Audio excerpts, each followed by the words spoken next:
If you are serious for UPSC, pause the video and answer this question. So hope आप लोग ने इसका answer कर लिया होगा। आइए इसका डिस्कशन करते हैं।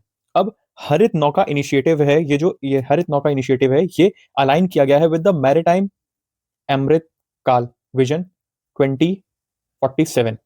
इसके तहत इसको अलाइन किया गया और इसका एम जो है वो यही है, जो to achieve green fuel powered inland vessel by 2047। तो ये बिल्कुल स्टेटमेंट करेक्ट हो जाता है। अगर मैं इसके मिशन की बात करूं तो this mission is under national green hydrogen mission, इसके अंडर इसको किया जा रहा है। फिर आते हैं हम लोग सेकंड स्टेटमेंट पे।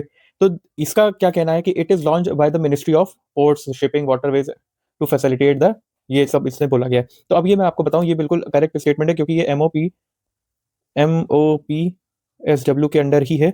और अगर इसका मैं एक स्पेसिफिकली टारगेट की बात करूं तो ये इनलैंड वाटरवेज वेसल्स जो हैं उनको एनकरेज करेगा। ठीक है, it will encourage the use of alternative green fuels such as hydrogen fuels. तो ये चीज भी हमारी बिल्कुल करेक्ट हो जाती है। तो दोनों स्टेटमेंट बिल्कुल करेक्ट है। With this our answer is both 1 and 2।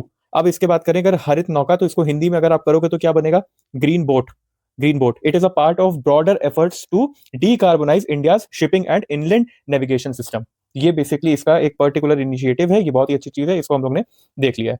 अगर इसके हम बात करें कि इन इनिशिएटिव में और क्या इंक्लूडेड है, तो फिर इसमें 3 चीजें इंक्लूडेड है। वो है ट्रांजिशन टू ग्रीन हाइड्रोजन, है ना, और बायोफ्यूल्स पे ट्रांजिशन करना। फिर infrastructure development for refuelling and maintenance, refuelling और मेंटेनेंस के लिए। दूसरा है हमारा encouragement for private sector participation. Private sector का पार्टिसिपेशन जो है वो होना चाहिए इसमें, है ना, किस लिए? क्यों? ग्रीन मैरिटाइम सोल्यूशंस लेके आए वो। तो ये हम लोग ने इसके पूरा डिस्कशन कर लिया। Hope this will be helping you a lot. Thank you.